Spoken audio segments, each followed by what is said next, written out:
Are you good? Hello again. We are back. Before I introduce Professor Adriana Kugler from the UH Economics Department, there are just a few things I want to say about the course and where we are at this point. The basic point I want to make is while history will still serve or provide some threads that we will be following as we come into the contemporary period, there are some issues in the second half of the semester that we will be emphasizing. One, of course, is the economy. It's been lurking in the background at all sorts of points in relation to issues that we've talked about, from reasons for the conquest to the nature of labor and the use of labor and forms of production during the colonial period, to independence, and to some of the political instability of Latin America in the 19th century, and then the characteristics of political change over time during the 20th century that Professor O'Brien just talked about. So economy has been lurking there. It will be a little bit more in the forefront in this part of the semester. We will also talk about culture in more detail, literature, and some of the contemporary issues that if any of us open up a newspaper and read about Latin America today or any day this week, we can be reading about. Some of those are very important, and we've been providing background, but I do want to spend some time in this part of the semester looking at some of the contemporary issues in a more direct way. But what I really want to do at this moment is to introduce Professor Kugler. As I said, she teaches economics here at UH. She teaches about the economies of Latin America, has done research on a variety of issues relating to Latin American economics, especially the economy of Colombia and other parts of Latin America, particularly in relation to labor. She'll be talking today about Latin American economies in the 20th century. Professor Kugler. Thank you very much. So we'll be talking about economics in the 20th century today. But before we enter into the 20th century, let me start by giving you a little bit of background. Basically, when Latin American countries gained independence around the 1820s, standards of living in these countries were fairly low, at least compared to those in Europe and those compared in Canada and the US. However, standards of living in Latin America were about the same as those in Central Europe, and even higher than those in the current Asian tigers, and much higher than those in Africa. So let me show you some figures quickly. Latin American per capita income at the time was around $665 in today's dollars, compared to Asia's, which were $622, compared to Eastern Europe's, which were $663, and compared to Africa's, which were much lower at around $400. Compared to the US and Canada and Western Europe, though, Latin American standards of living seemed much lower. They were about half of those in those continents, which were about $1,200. So what did Latin America produce at the time? What did they concentrate on?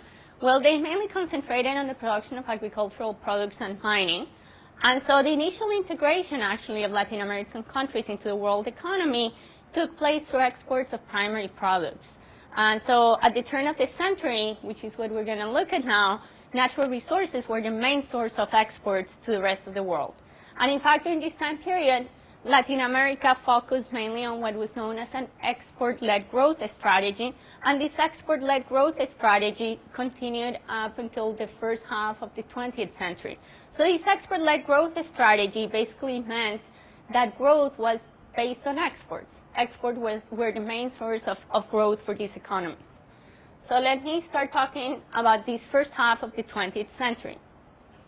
So as I said, although most countries specialize, in fact all of them, in primary products, commodity specialization varied across countries, and it was largely determined by geographic and geological conditions.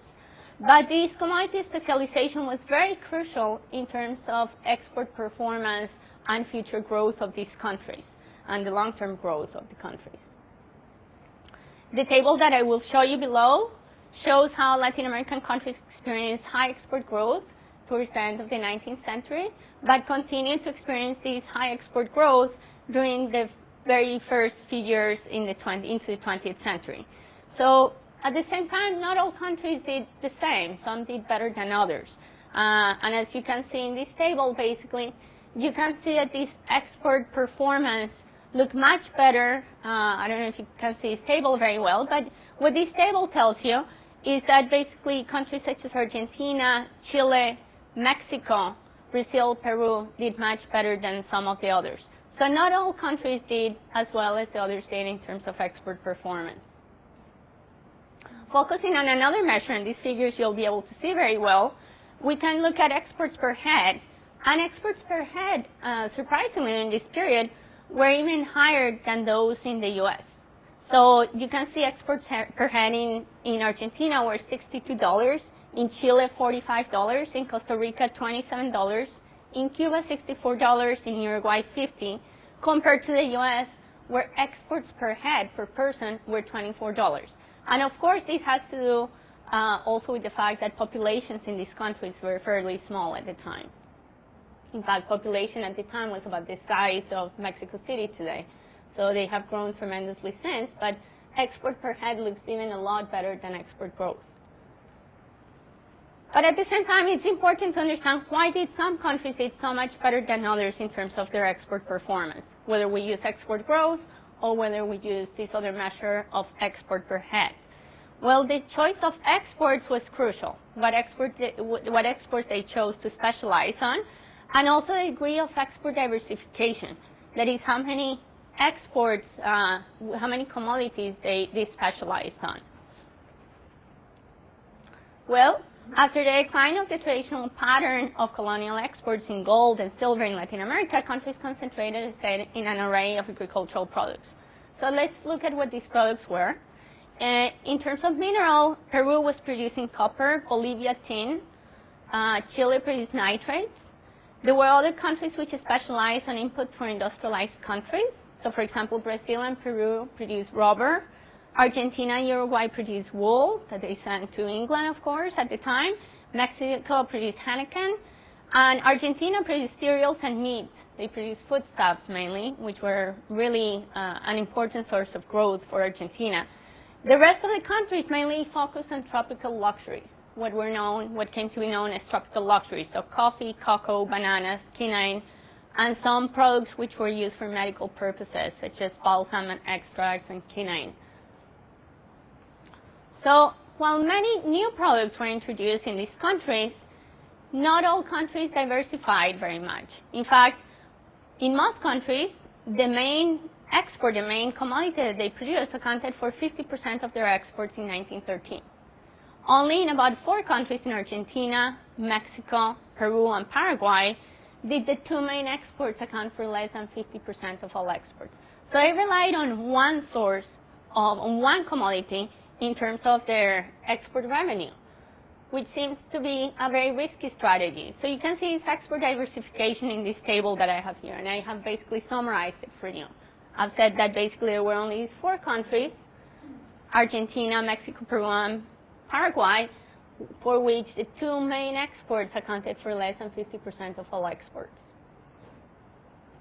Well, Argentina produced an incredible array of cereals and livestock products. Mexico and Peru produced sugar, cotton, coffee, silver, copper, rubber, and wool, so many products. And even Paraguay produced an array of products such as yerba mate, tobacco, timber, hides, wheat, quebracho extract. So why is this diversification so important? Why was it important that countries diversified or not in terms of how they did in terms of export performance? Well, commodities, of course, have their bumps and they have busts as well. So when a commodity is booming, that's great, right? Prices go up and the whole economy will boom. But if there is a price reduction in that commodity and you solely rely on one commodity, then the whole economy will go down. So that's a huge risk you're taking when you're relying on one commodity, and this is what most countries did. And this really became a problem when World War I broke down. When World War I broke out, basically it generated a reduction in demand for foodstuffs, for tropical luxuries, and it caused a decline in prices for these commodities. So all of these countries that were producing foodstuffs and tropical luxuries suffered a lot because of this reduction in prices. Of course, the price of imports also fell, right? Machinery and other stuff that was being brought, or even consumer goods that were being brought from the U.S. and Europe also fell, but they didn't fall as much. So in terms of trade, became worse for these countries. That is basically what a country receives in terms of its exports relative to what basically what it receives in terms in relative to what it gets became worse. So the terms of trade worsened, and they were doing worse in terms of how many revenues they were getting. Some countries did benefit from World War I. So those countries, for example, that were producing raw materials that were needed for the war actually benefited. So there were a handful of countries such as Peru, which was producing copper, Bolivia, which was producing tin, Chile, which was producing nitrates, and Venezuela producing oil, which did benefit from this increase in demand for these goods which were needed for the war. But most countries really were hurt by World War I. And at the same time, you didn't see an adjustment of these countries. These countries didn't really adjust in any way to this new situation. Why didn't they adjust? Well, they saw World War I as a temporary shock, as a temporary phenomenon that was going to go away, and demand was going to go up, and everything was going to be fine again. What happened, of course, is that then the Great Depression came about in 1929, and there was a massive drop in prices again, especially for things such as foodstuffs, once again, and tropical luxuries, right? Things that are not necessary goods. They're not basic commodities that people consume. So coffee prices fell by as much as 40%, sugar prices fell by about 60%. And then all of this happens and World War II comes about, and normal trade patterns get disrupted again. So there's once again this reduction in demand for these goods. But in addition, you also have this disruption of imports coming from Europe and coming from the U.S. And this disruption of imports this time generates an adjustment by these economies. In fact, these economies start to basically develop their own industrial sectors to cover for what these other countries are no longer providing them with. So this is when we enter into this new period, the 1950s, 1960s, and 1970s, which is a period known as the period of import substitution industrialization. So it's a complete shift in strategy, in development strategy in these countries. Basically, they shift the strategy from this export-led growth strategy to a strategy of import substitution industrialization. And this new strategy is introduced with the idea that Latin America is facing a declining position in the world economy, so they need to adjust. They need to do something about it, right? They've been facing all these shocks through the first half of the 20th century. They need to do something about it. And this policy shift in Latin America is heavily influenced by the advice of the Economic Commission of Latin America and the Caribbean, ECLAC, under the leadership of Raul Prebisch. So this is known as, basically, they were heavily influenced by what was known in Latin America as dependency theory. Yes? Can I just ask a quick question about ECLAC? Was that part of the UN, or how was that organized? It is part of the UN. Exactly. That's exactly correct. So it's part of the UN, but focused solely on doing analysis for Latin America, and they give a lot of policy advice. So the structuralists in ECLAC basically believe that the poor position of developing countries in the international system, not only Latin America, but Africa, Asia, the rest of the world, the rest of the developing countries, derives from the kinds of goods that they exported. That if they were to export more sophisticated products, they would do a lot better. So this is what they're advocating. They're advocating to the production of more sophisticated products so that they can get more revenue from their exports. They're not exploited in some sense by these developed countries, and they can basically develop their own industrial sectors. And this is done through a strategy known as import substitution industrialization. Now, the premise of ISI is that many of these sectors that produce sophisticated products face what are known as market failures. That the market won't get the right level produced in the economies, so you need government policy. You need government to help you out to get to the right level of production. So they are very much, they believe very much in government policy and the role of government. So what types of policies were advocated in terms of this import substitution industrialization strategy? There were basically two types of policies. the so-called industrial policies and trade policies. Okay, so what were the industrial policies involved as part of ISI? Basically, the first part of these industrial policies involved the formation of state-owned enterprises.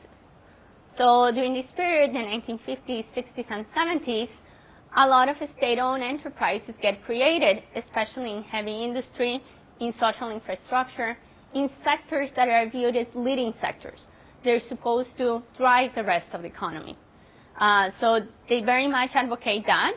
The second part of these industrial policies involves subsidies. And these subsidies go to the rest of the sectors, those that don't involve state-owned enterprises, but that basically involve the private sector. And these subsidies are given either through reduced taxes or through cheap credit, right? So they basically have banks who give them credit very cheaply at very low interest rates. And the third part of the strategy involves foreign direct investment, but which is very selective.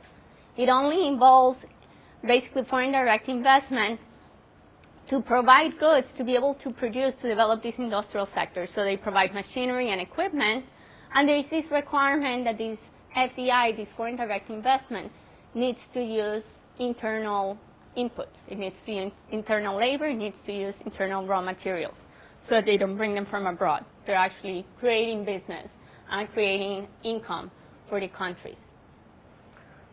The second part of the import substitution industrialization strategy involved trade policies.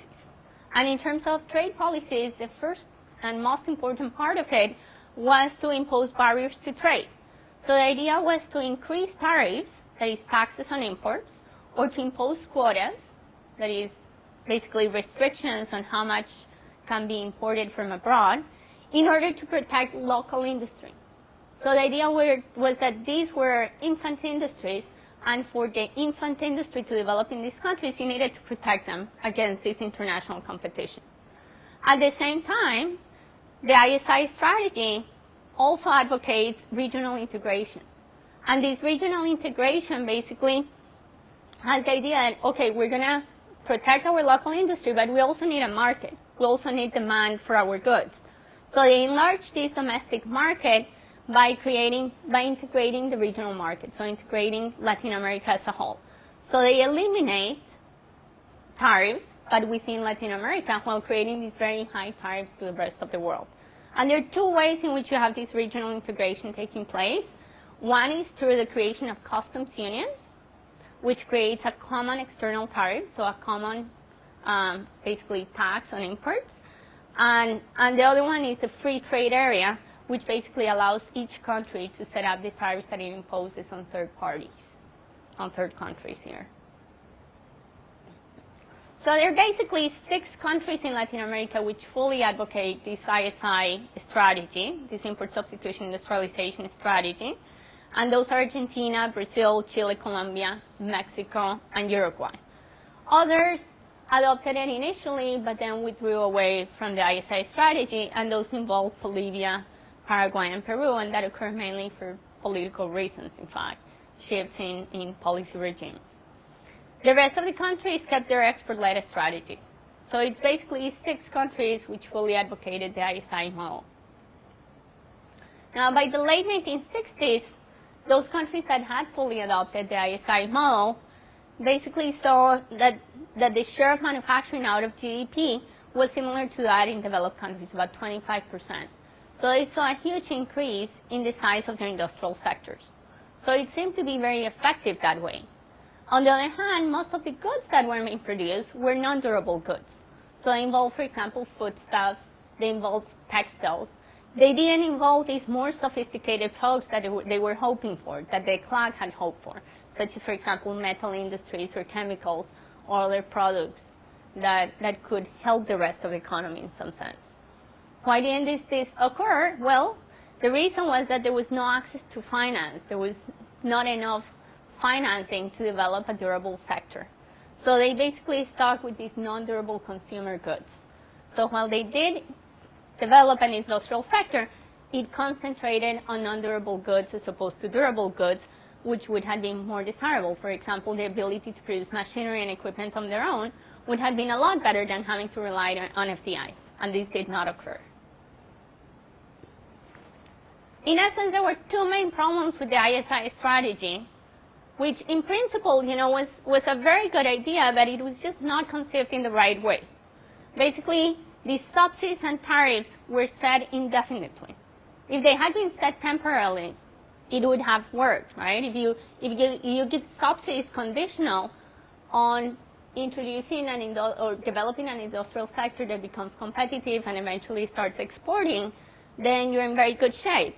But this didn't happen. Basically, you had these industrial sectors which were completely protected, and so they were very inefficient, and they completely relied on the state. There were transfers from the state to them that made them completely inefficient. On the other hand, tariffs caused an additional problem, which was that the currencies appreciated. So basically, local goods were very expensive to other countries, and it was very difficult to export. So they never managed to export. And so that was obviously a big problem as well, the currency appreciation. So this whole period of ISI led to that crisis in the 1980s. You have basically a weakened primary export sector because of the currency appreciation. So even those countries that relied on primary products and continued to try to rely on primary products to export were not able to now because their currencies had appreciated because of the high tariffs. And on the other hand, you had uncompetitive import substitution industries, which required continued support from the state. So the state had to continue providing subsidies or even support completely those state-owned enterprises. So there was basically very little revenue from exports, right, from taxes on exports, but also very high expenditures. So you had basically budget deficits, very high budget deficits. And you have these high budget deficits, and these get exacerbated, unfortunately, during the first oil shock in 1973, when there is a cut basically of external financing. So how did countries address these problems with budget deficits? They essentially did two things. They borrowed from abroad, and they printed money. So there were kind of two solutions to trying to finance their budget deficits. One was to borrow from other countries. The other one was just to print money to keep financing their expenditures, their day-to-day expenditures. So you can't just liquidate these state-owned enterprises from day to night, right? You have to keep paying salaries and keep paying government employees and so forth. So it's not very easy to get rid of those expenditures from one day to the next. So let's talk about this borrowing from abroad and the external debt and the problems that it came with it. Basically, you had these budget deficits, and then you start borrowing heavily from abroad. Well, why these borrowing from abroad increased so drastically? There were three main reasons why that occurred. The first one is that there was a widespread increase in branches and representative offices in Latin America of international banks. And this obviously provides more information to these international banks about local conditions. It reduces uncertainty. It lets these lenders know what projects are exactly being spent on and so forth. So lending increases towards Latin America. The second reason why lending towards Latin America increased during this time period is that there is a flow of petrodollars into the banking system. So obviously there's oil price increases during the 1970s, and all of a sudden this money needs to be recycled because you need to pay back those people who are introducing your petrodollars into your banks, right? You have to pay them interest back. So you have to lend to someone else so they pay you interest and you're able to pay them interest, right? So all of a sudden they're wanting to quickly recycle all this excess money that they have. There's so much money that interest rates are even negative during this time period. So Latin American countries are borrowing like crazy during this time. And on top of having these negative real interest rates, you have the fact that politicians are there for the short term, right? They're not there for the long haul. They know that if they get indebted, who's going to have to pay the bill? It's the next politician in office. It's not them. So these political cycles, essentially, they basically borrow heavily, and they let the bill to the next politician in office. So this situation leads to the debt crisis. You have excessive borrowing, but not only do you have excessive borrowing wouldn't be in itself a huge problem if you were doing something good with this money, if you were investing it correctly. But this is not what the governments are doing. They're actually caught into what is known as a debt trap. What is a debt trap? Well, they invest in unproductive investments, or on the other hand, they invest in productive investments, but with very long-term horizons. So they only generate a return in the long term, and they don't generate a return quickly enough to pay back the debt and to service the debt. And in the worst of cases, of course, this money was just outright stolen. So there was a lot of corruption also going on during this time. And you have, for example, in these state-owned enterprises, many people who were deceased who were on the payrolls, right, of the state-owned enterprises. So there was corruption involved as well. And the third issue that contributed to the debt crisis was, of course, that there were also unfavorable external conditions. So these unfavorable external conditions involved the second oil shock, but it also involved Paul Volcker's contractionary monetary policy in the U.S., which increased interest rates all of a sudden. So you go from negative interest rates in 1975 to really high interest rates in the 1980s, when Paul Volcker decides that he's going to be the inflation hawk. He's going to really clamp down on inflation, and interest rates really go up. So when interest rates go up, what do these countries do? They've borrowed so much, all of a sudden they have to pay, service the debt, and they have to pay a really high interest on their debt. And on top of all of this, you have capital flight. So a lot of capital is leaving the countries. Can I just ask another question, yeah, which has to do with the negative interest rates? Can you give an example of how that actually works? Because I don't think any of us are familiar with the idea of negative. Right, I guess we haven't faced it. Actually, yeah, I'd like a negative interest rate on my house loan. It's almost like the bank is paying to you, so literally right? the bank, yes, literally it's the bank. Exactly. The bank is paying to you, so it's giving you more money than what you're borrowing, yeah. Yeah, so it's paying you to take their loan. Exactly. Okay. Yes? The second way that the countries addressed the budget deficits, the first was external debt. External debt, and the other one was seigniorage. So I'm going to get to that. Printing of money. Okay, thank you. So it's called seigniorage, or the printing of money. So you have these huge problems in Latin America as a result of these two issues. So let me talk a little bit now about how the countries adjusted to the situation. There was basically an initial reaction that took place immediately after all of this happened. From 1982 through 1985, there's an initial reaction because Mexico declares a moratorium on its debt.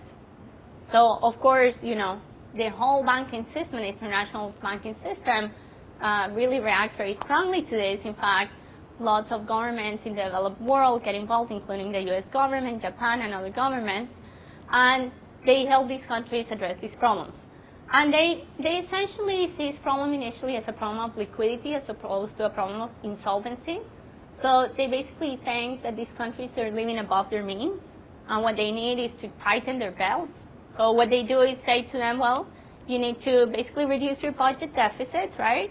So apply strict fiscal policies, stop spending so much, increase your revenues, right, how much you get from your taxes and so forth. And you also need to apply strict monetary policies and stop printing so much money. And we're going to talk about that in just a little bit about seigniorage and what other problems came along with seigniorage. But basically, this is the initial reaction. So what they do is that the IMF, the international organizations at the time, the IMF, the World Bank, they condition future loans on the adoption of these policies. So it's loan conditionality during this period. And they think this is going to solve the problem. But in fact, it doesn't, right? I mean, you're trying to stimulate economies, but asking them not to spend and to tighten their belt. So obviously, it's not going to stimulate any economy. So from 1985 to 1987, you have the Baker Plan being introduced, which was introduced by then Secretary of the Treasury Baker. And basically, his idea is that you're going to basically let all this money into Latin America, $29 billion into the region, to stimulate the economy, to jumpstart these economies. So the idea is the opposite. It's not that they were spending too much. It's a problem of insolvency. It wasn't a problem of illiquidity. It's a problem of insolvency. So we're going to give you all this money all of a sudden to stimulate your economies. Of course, the problem is that $29 billion compared to the $300 billion that they had in debt is nothing. So the plan may have been good in principle, but it basically fails. It doesn't do anything because they were so hugely indebted that this small amount of money that the U.S. with very good intentions is giving is not really working, right? So then comes the Brady Plan, which is a plan introduced by then the next Secretary of the Treasury, Nicholas Brady, introduced in 1989. And his idea is that you should reduce the face value of the debt. And the way they managed to do this is by swapping the old loans that these countries have. So they have these loans, they have this debt. They need to get rid of it, right? The $300 billion. So how do they do that? They basically trade these old loans for 30-year national bonds with a 30 to 35% discount on the face value, which are backed by U.S. Treasury bonds. So that's the key. They're backed by U.S. Treasury bonds. This had been tried before during the initial period, but without having these national bonds being backed by U.S. bonds. When they actually back these national bonds with U.S. loans, then investors have confidence that these are going to be repaid at some point. Otherwise, people would not have been able to take these bonds in exchange for the old loans. So this restores investor confidence, and this seems to work very well for Latin America. So this Brady Plan basically is the successful plan after this period of the debt crisis. Now, during this same time period that these countries are getting heavily indebted to cover deficits, they're also printing money like crazy. And they're printing money like crazy as another way to cover these budget deficits. And so it generates basically a lot of inflation. Why does it generate inflation? Well, basically the view of inflation is that too much money in circulation causes prices to accelerate. And that's the definition of inflation, right? Inflation is when prices increase, when the prices accelerate. So if countries knew that printing money was going to cause inflation, why did they keep doing it? You would wonder, right? Well, they had no choice in some sense, right? They had to pay these budget deficits. They had to cover their budget deficits. And somehow it was covered by borrowing from abroad, but they needed more than that. So they needed to continue financing deficits, and so they kept printing money. But in addition, when they printed money, the tax base eroded because people were delaying their tax payments. And as they delay their tax payments, this means that the government is getting less and less in taxes because the following year, right, when inflation has gone up, they're getting less in real terms. So this is known as the Oliveira-Tanzi effect. This exacerbates budget deficits, of course, because not only do you have the same expenditures as you did before, but now you have less revenues than you used to because your tax base is eroding. So they have to keep printing money now to even solve these exacerbated budget deficits. Now, in addition to all of that, they need to service the debt. Why? Because they got into these debt traps. They didn't invest in productive investments, or they invested into long-term projects. So they need to service the debt in the short run. The third reason why they kept printing money is because there were also cost push elements. So there are shocks, for example, positive shocks to the economy. There's an increase in demand for goods. But in fact, firms cannot produce because they face constraints. They don't have enough credit. And so there is increased demand for goods, but not enough being produced. And so the prices of goods increase. And as the prices of goods increase, right, the government accommodates and creates more money. So there was basically accommodating monetary policy during this time, which also contributed to inflation. And finally, inflation changes people's expectations and creates more inflation as well. So when there's inflation, basically money turns over very quickly, right? So on payday, everybody goes and runs down to the store to buy things because they know the next day their money is going to be worth less. So they're turning around money very quickly. As money is turning around very quickly, which is known as velocity in economics. So as the velocity of money increases, this requires increased amounts of money in circulation. because there isn't enough money around to buy things. So the government, once again, is forced to print more money. So they have this accommodating monetary policy. So this all creates a huge problem, basically of huge inflation, but very little economic activity, which is known as hyperinflation during this time period in Latin America. So how did governments deal with these problems? Well, they dealt with the problems of inflation depending on what they thought was the initial problem was most important. So in Brazil, they emphasized the problems coming from cost push elements and inflationary expectations. And because of that, because they thought that was the source, the reason why inflation had been created, they basically focused on imposing price and wage controls. But they actually initially did very little in terms of adjusting their budget deficit. And that was a problem, because they could have been controlling prices and wages, but they still faced these huge budget deficits. So their problem was still there. They were still continuing to print money. It was only towards basically in 1990s, when Cardoso came in, that the Real Plan was introduced, and then fiscal adjustments actually also took place along with these price and wage controls, and that actually managed to solve the problem of hyperinflation in Brazil. In Bolivia, they emphasized much less these inflationary elements. They instead focused on the budget deficit and problems of servicing the debt. So introduced fiscal adjustments. They basically rescheduled their debt payments, and they devalued their currency. And they applied a very, very harsh plan, which was actually very costly for the population. So it worked effectively as far as reducing inflation, but it was tremendously costly for the population. There were many revolts during that time period in Bolivia. The third strategy was followed in Argentina. Initially, they emphasized cost push elements and inflationary expectations again, but then they also realized that the budget deficit and the problem with servicing the debt was there, and they had to deal with that. So initially also had only wage and price freezes, but then they applied what was known as the convertibility plan, and this convertibility plan also introduced contractionary monetary policy and fiscal policies, which reduced budget deficits and also made sure not to apply this accommodating monetary policy, not to keep printing money every time it was, more money was demanded by the economy. And probably the most successful plan was applied in Mexico. It basically emphasized all elements. They were aware in Mexico that it was not only a problem of inflationary expectations and having accommodating monetary policy, but it was also a problem with their fiscal policy. And so they did two things. They applied strict fiscal and monetary policies. They reduced their budget deficits.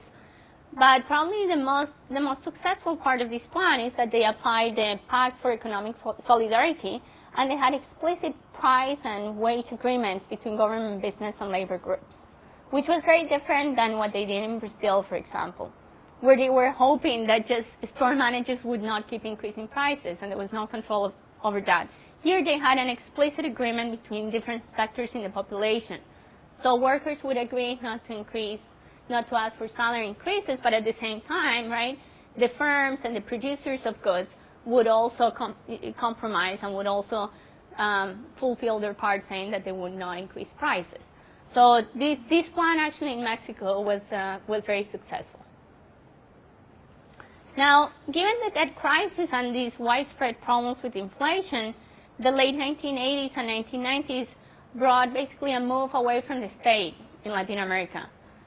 So, obviously, as I said, the ISI strategy, the import substitution industrialization strategy, had some good elements to it, but it had not been properly applied in Latin America. So, it led to a lot of problems, and basically people identified this with the fact that it was a problem with the state getting involved into the economy. And so, the reaction to this was, well, we need to move away from the state and take the state away from private affairs, right? So what they needed to do now, what they viewed were the key problems, was that they needed to increase the size of the export sector and diversify exports. They needed to undertake fiscal reforms, which were the big reason why they got into this huge debt crisis. And they needed to increase the availability of domestic inputs, so they would not continuously be relying on external inputs to produce goods. So to deal with these issues, basically, Latin American countries introduced reforms in 5 big areas. So this is the time of structural reforms in Latin America. It's the 1990s. Huge structural reforms take place. Basically, a lot of government policy is eliminated. A lot of regulation gets eliminated because it's seen as bad. Basically, the view in Latin America during the 1990s is we need to move the state away from private affairs and from the economy. So there are trade reforms on the one hand, there are tax reforms, there are privatizations, financial liberalization, and labor reforms. Those are the 5 key areas of structural reforms. So let's start with trade reforms. There are 4 key elements to these trade reforms. Basically, there is a reduction in non-tariff barriers, so an elimination of quotas and prohibitions to importing. There is a reduction of the average level of import tariffs. And there is also a reduction in the degree of dispersion of the tariff structure across sectors. So different sectors could charge different tariffs, right? Or there were different tariffs that the government imposed for different sectors. They eliminate this dispersion. They equalize, basically, the tariffs that get charged to each sector. And then finally, there is an explicit exchange rate policy now with the view that these currency appreciations that had taken place first with the high tariffs and then again during the time of the debt crisis, right? Those currency appreciations hurt economies and they didn't allow them to export as much as they would have liked to. So there is an explicit exchange policy that also gets introduced, trying to control these currency appreciations. In addition, there are tax reforms. If you remember, another of the big problems during this time period is that not enough revenues are being generated by the state. So they figure, well, we need to have tax reforms, reform our tax system. We need to raise more revenues. So they introduced a VAT, a value-added tax, which they view as being more direct. It is also more regressive, but they view as being more direct. So it's easier to collect these VAT than to collect, for example, personal taxes, right? And to collect taxes on personal income. And it is well known in Latin America that tax evasion is a big problem. So this is a direct way to address that. Yes, question? What does VAT stand for? Value-added tax. Value-added tax. And it's usually a tax on consumption. Oh. So as opposed to, right, having people file taxes on personal income, you have people pay taxes on consumption. So it's much easier to collect those taxes than try to collect taxes on earnings and so forth. So that's one of the things that gets done. Yeah. It's it's essentially like a sales tax. Yeah. You pay it on everything. In Europe, it's pretty common, I think. Yes, exactly. There is also a reduction in marginal tax rates on personal income. So the view is that people are evading taxes because taxes are actually too high. So they decide to reduce personal income taxes. They also reduce taxes on company profits. And they reduce the reliance on taxes on foreign trade. Because once again, they want to stimulate exports again. So they reduce taxes on foreign trade. So they do all these things as a way to try to increase revenues and deal with that. Now, as part of dealing with these problem budget deficits, they had the other problem that they were spending too much. And part of the big reason why they were spending so much is because they had all these state-owned enterprises. So in Brazil, at some point, you had as many as 650 state-owned enterprises, right? So a lot of these countries decide to privatize. They decide to put their state-owned enterprises on sale. And this not only works to reduce their expenditures, but it also generates revenues. Now, there was some corruption involved during the privatizations in most countries. And so, in fact, not that many revenues got generated out of the sale of these state-owned enterprises. But at least they did manage to reduce expenditures by getting rid of these inefficient firms. Then you have financial liberalization taking place and labor reform. So one of the problems, if you remember that I mentioned before, is that this industrial sector focused on non-durable goods as opposed to durable goods. And part of the reason was that there was lack of financing. And part of the reason, right, is they did not have at some point sufficient external financing, but there wasn't enough sufficient either internal financing. So what they do is to undertake a financial reform as well, financial sector liberalization. And this has also several elements, about 4 elements. It reduces the reserve ratios that have to be held by banks. So if you reduce reserve ratios, it means, right, that banks have to keep less in reserve and they have more money to lend to people, more credit to give out. It also eliminates control on interest rates. So there was usually interest rate controls, which meant that there were ceilings on how much interest could be charged on loans. These get eliminated. And if interest rate ceilings get eliminated, this also generates more demand, right? Basically, when you're setting interest rate ceilings, what you're doing is that you're rationing credit. You're limiting the amount of credit that banks are willing to give out. If you allow them to charge a higher interest rate, they may be willing to lend more. So they eliminate those. They dismantle mandatory investments and lending. So governments had, as I said before, as part of this ISI strategy, they had basically said to the banks, well, you have to lend this much to this type of bank, you have to provide subsidized credit to this type of businesses and so forth. They eliminate all of those, and they let the market decide who the loans are going to go to. And they eliminate entry restrictions into the banking sector. So there's a lot of competition coming into the banking sector in these countries. A lot of Spanish banks coming all of a sudden into Latin America. And so there's more credit coming in too. So these presumably should increase the sources of financing within these countries and allow more credit for the durable sector to also develop in these countries. And finally, there are labor reforms. And as part of these labor reforms, it was thought that part of the reason why industry was so inefficient in these countries is that they were not able to adjust enough to different shocks. So they were not able to adjust enough, for example, because they couldn't get rid of workers very easily.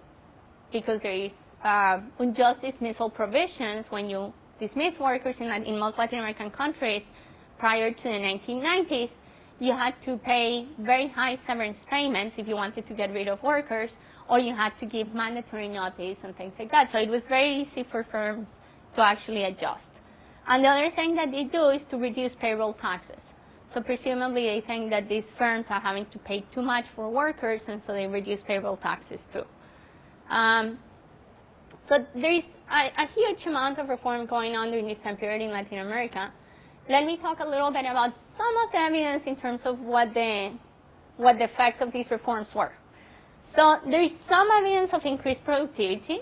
Not surprisingly, I mean, they were getting rid of these state-owned enterprises which were highly inefficient. So only that in itself is going to cause an increase in productivity.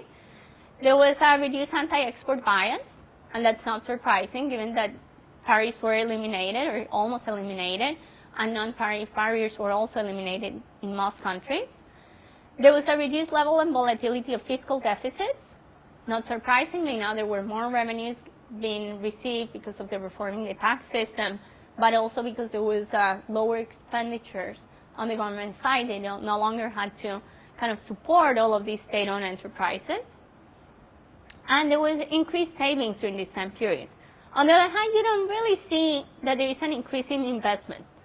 You see increased savings, but people are not necessarily investing more. They are consuming more, but they're not necessarily investing more, so it's not great. There is some evidence of changes in the composition of investment towards more productive investments and projects, but as I said, in terms of the level of investment, you don't see an increase in the level of investment. What you see is mainly an increase in consumption as opposed to this increase in total level of investment. And then you see increased labor market flexibility. So you see increased volatility of workers. Workers, of course, are more easily fired and hired now. So this is viewed as good from the part of the firms, in the sense that they can get rid of workers more easily, and if they need to adjust to an external shock, it's easier for them.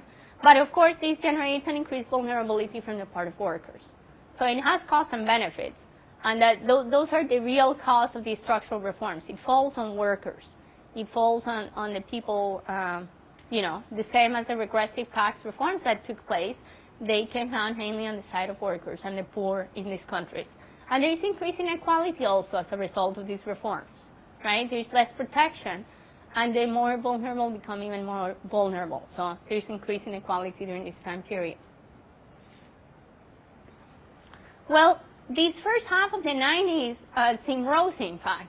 So people were over-optimistic about these structural reforms. But in fact, in the second half of the 1990s, things don't look so good. And this is the period of the financial crisis. And there are a number of crises that actually take place in Latin America during this time period. Well, following the structural reforms, you have that external capital picks up again. So you almost have like a redux of the debt crisis, right? You have external capital coming into Latin America again, and people getting overexcited and spending like crazy, but not realizing the consequences of it. So you have external capital coming in, huge flows of private capital coming into Latin America, and there are a number of reasons for that. First, you have demand factors. You have less uncertainty after the structural reforms. So, for example, U.S. investors think that this is a much safer place. Latin American countries, after these structural reforms, are much safer economies to invest in. At the same time, there are very low interest rates in the U.S., which makes interest abroad much more attractive, so people are investing elsewhere as opposed to investing in the U.S. And so that all increases flows of capital into Latin America. So on the supply side, you have improved technologies, you have reduced transaction costs. So you have, right, IT technologies coming in, you have banks using basically informational technologies being used and being able to have interwire transfers from one day to the next, so it's much easier to have money flowing in and out of countries. And you also have an increase in the number of investors in the U.S. due to the baby boom. And people are looking to see what to do with their money, right? Before they actually retire, they have to invest their money in something, and they view these emerging markets as a good place to put in their money.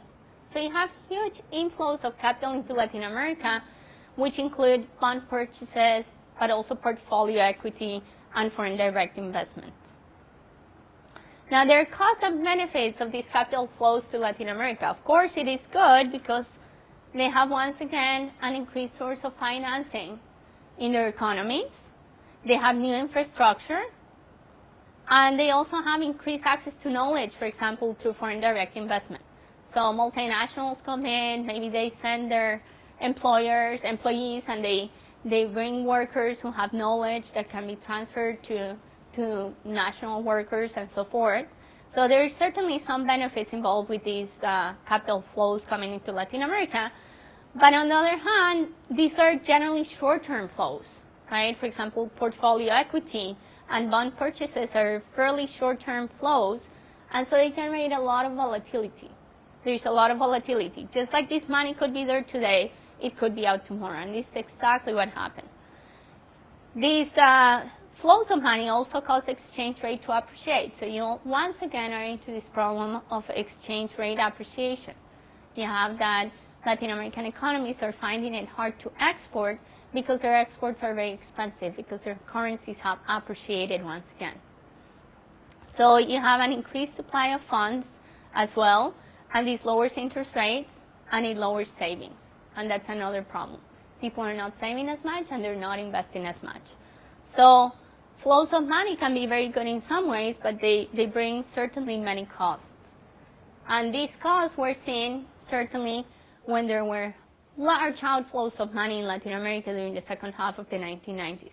This started with the Mexican, or the so-called tequila crisis in 94-95.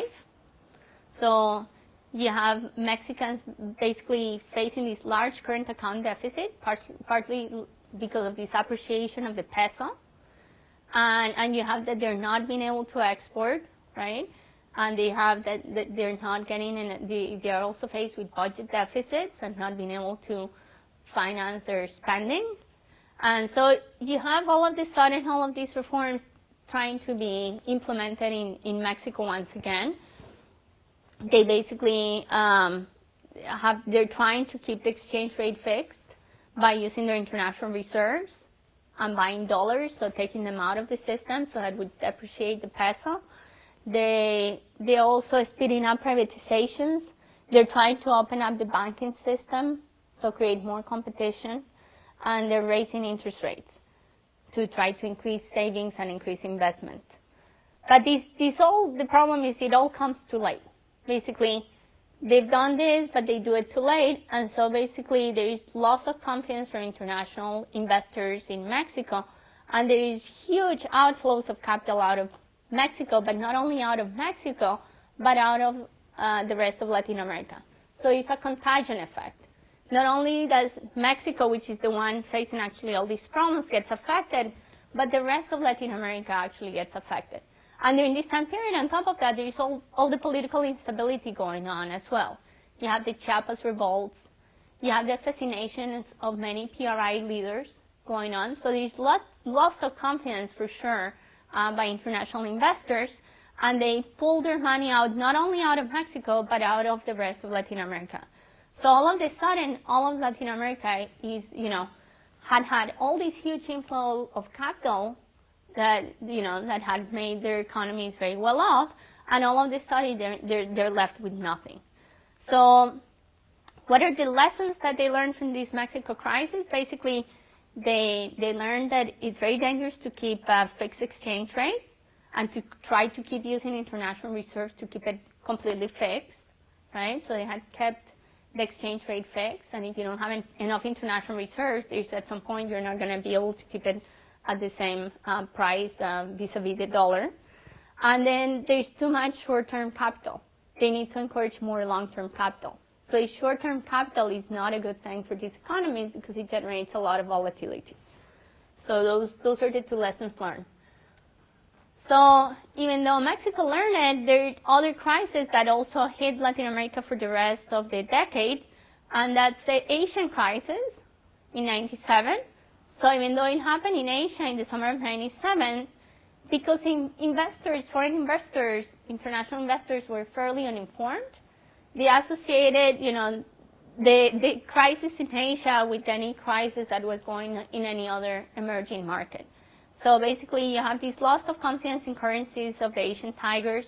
People withdraw their money from these countries, and as I said, they also withdraw their money from Latin America. And the Asian countries basically respond by raising interest rates and devaluing the currencies once again. So you have a response again, but it comes too late. And unfortunately, it's this contagion effect, and it affects the rest of Latin American countries as well as Asian countries. In '98, you have the Brazilian crisis. And now Brazil is getting hit by something that is actually happening in Russia. So you can see how uninformed these international investors are. They're sending money to emerging markets, but they're associating the problems in Russia with problems that could come about in Brazil. So you had the Russian ruble collapsing and investors losing confidence in emerging markets altogether and pulling money out of Brazil, which was one of the big places where capital inflows had taken place. So Brazil actually adjusts. It views this also as a problem of its own. It actually introduces fiscal austerity plans.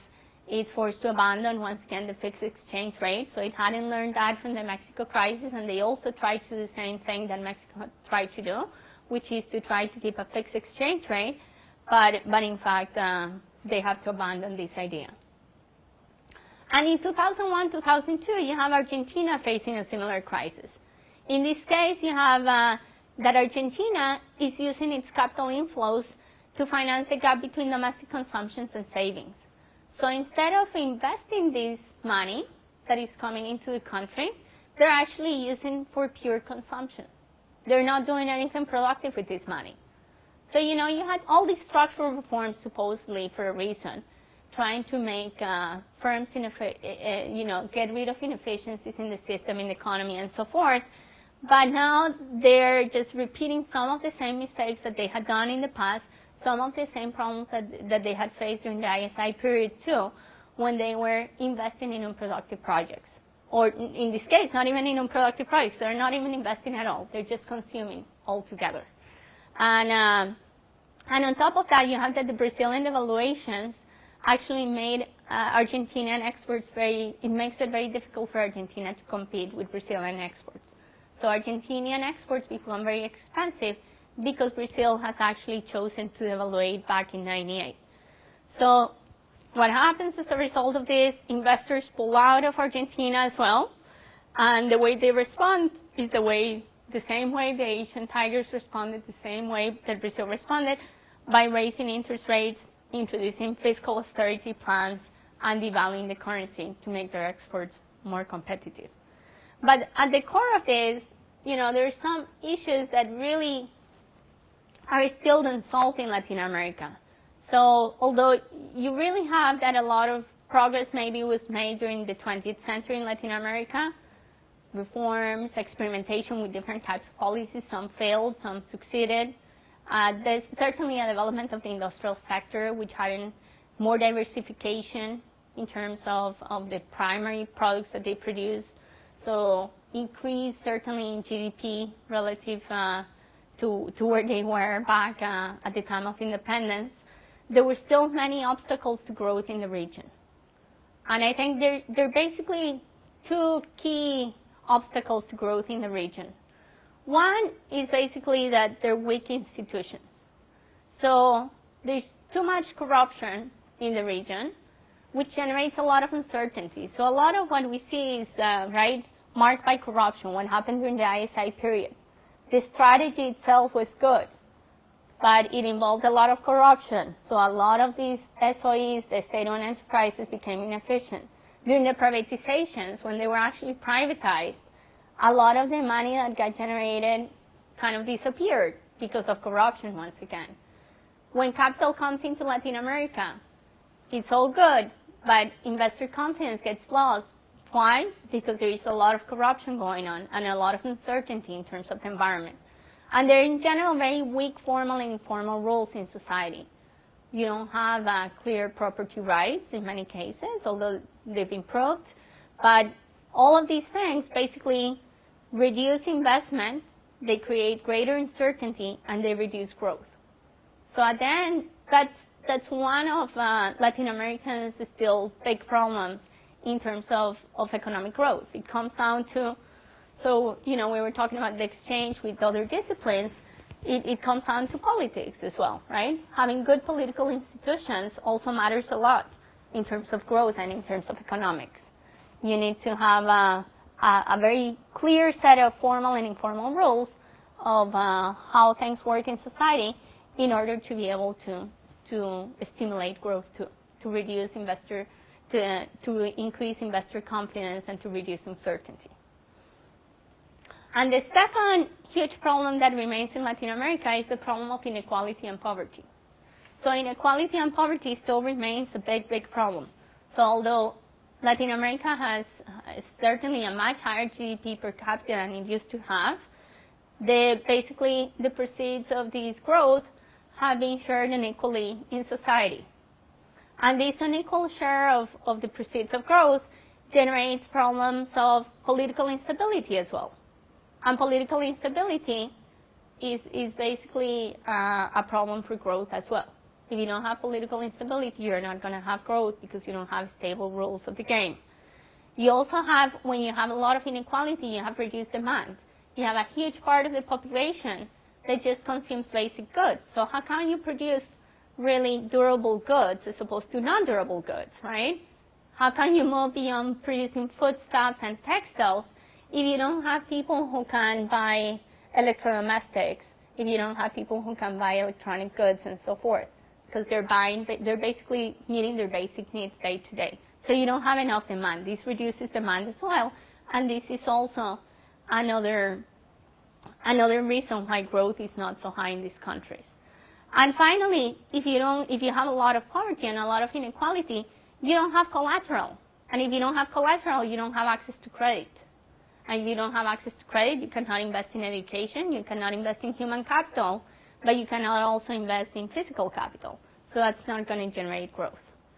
So basically, the two big challenges I think ahead for Latin America in the 21st century is to strengthen their institutions, their political institutions, and also the other big challenge is to reduce inequality and poverty in order to be able to stimulate growth further.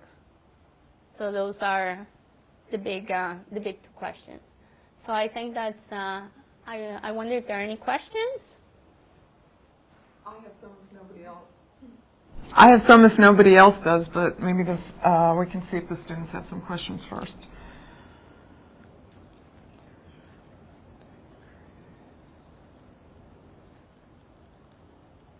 Okay, well, I need to find my questions.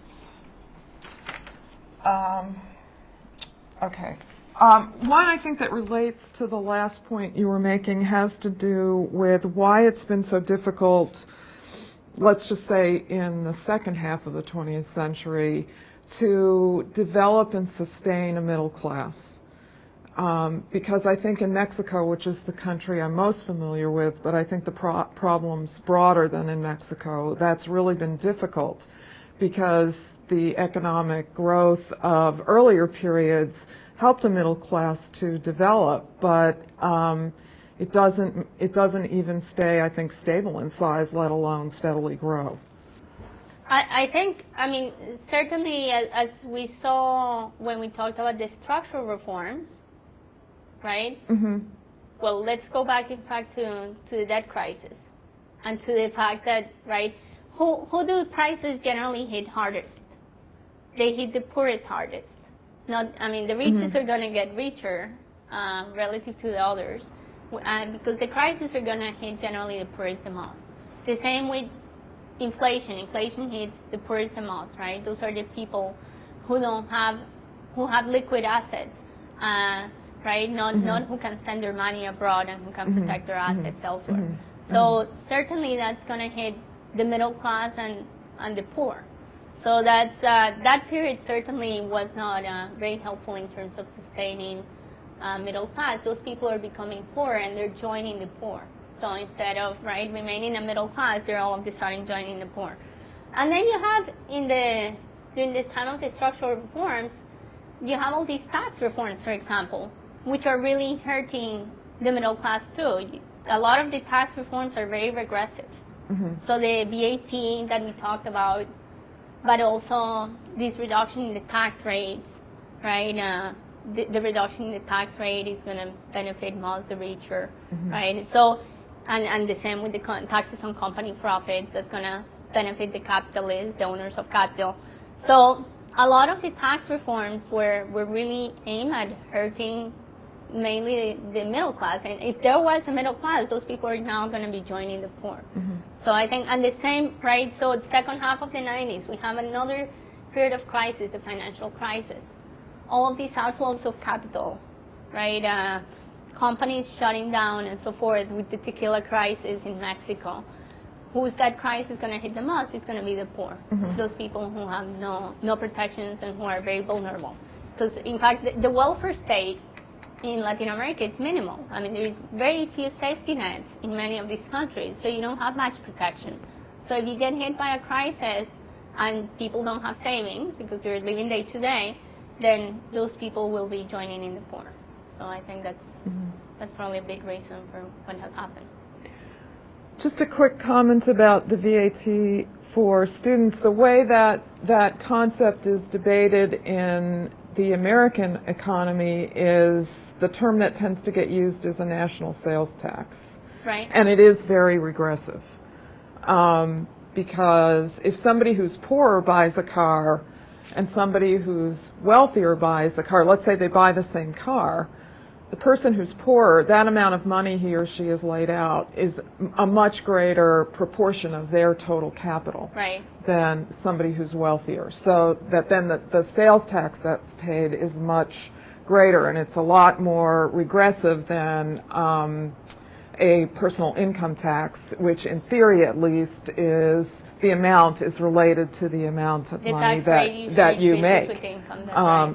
So that there's some relationship to the total amount of capital one has, and that's where the difference is. But getting back to Latin America, another question that comes to mind about the policies that you described, which in the previous our Dr. O'Brien talked about more in political terms as neoliberalism, I think connects to the whole debate over dependency in interesting ways. Yeah. And let me just say that the way I would define dependency, and then maybe you can talk about how you see it and what you think about the idea of dependency. In dependency theory? Yeah, in dependency theory. Dependency theory developed in the 1960s among economists and political economists, people who were writing about the political economy of Latin America and the quote-unquote third world more generally. And the idea was that one of the most important factors that explained the lack of equality and the difference in the development of Latin American economies and quote-unquote first world economies, that is, economies of the U.S. and Western Europe, is that Latin American economies were dependent. Their economies and their political structures were dependent on economic supports and inputs from the outside. And that dependency meant that whether it was colonialism or neo-colonialism or globalization, that dependent relationship kept Latin America underdeveloped. And the whole idea really was that the underdevelopment of certain parts of the world was structurally part of the development of other parts of the world. That is, our economic development depended on the underdevelopment of Latin America and other parts of the world. That idea was really debated a lot among historians and other scholars, and I think overall, while it was powerful for a while, it has largely, among academics, it's largely rejected, even though in certain ways the period of neoliberalism and structural adjustment can be understood, I think, as a reaction. As a reaction and as a lot of intervention on the part of the U.S., Western Europe, and international banking institutions. Yeah. So I think dependency theory really defined this import substitution industrialization period, right? And I didn't put it explicitly here because I thought, we're covering a lot of stuff. But when basically this Economic Commission for Latin America and the Caribbean, under the leadership of Raul Prebisch, was heavily influenced by dependency theory. And I think you define it pretty well. It came from Marxist thought very much in terms, right, of owners of capital, center and periphery. It was seen as center and periphery, the center countries and the periphery countries, same as capitalists and workers, right, in Marxist theory. And the view was, as you said, that these countries, the periphery countries, provided very cheap raw imports, raw materials and goods for the production of goods to the center, and the center was then sending back imports to these countries for a much higher price, right? So it was seen as an exploitative relationship. So this is much of dependency theory. And what I define here as the structural is this is kind of a strand of dependency theories. Some dependency theories believe that the periphery countries should just break altogether from the center and become totally self-sufficient. And the structuralists believe that you couldn't break altogether, but that you could start developing your own more sophisticated products, and that this would help to break, not completely break away from the center, but be in more even terms with the center. So that the periphery countries could be in more even terms. That by developing your infant industries, by developing your own sophisticated products, you could be also exporting to them your sophisticated products and selling them also for a high price, so that you would be more evenly placed. So I think this import substitution industrialization period was certainly heavily influenced by dependency theory. In fact, one of the key proponents was Enrique Cardoso, who then became president of Brazil, right? So, and when he became president of Brazil, he had kind of moved away from all of that. And I think, as I said, I think part of this move away from the state was the wrong view that this import substitution industrialization strategy was completely misplaced. And I don't think the strategy was wrong altogether. I think it was very badly implemented.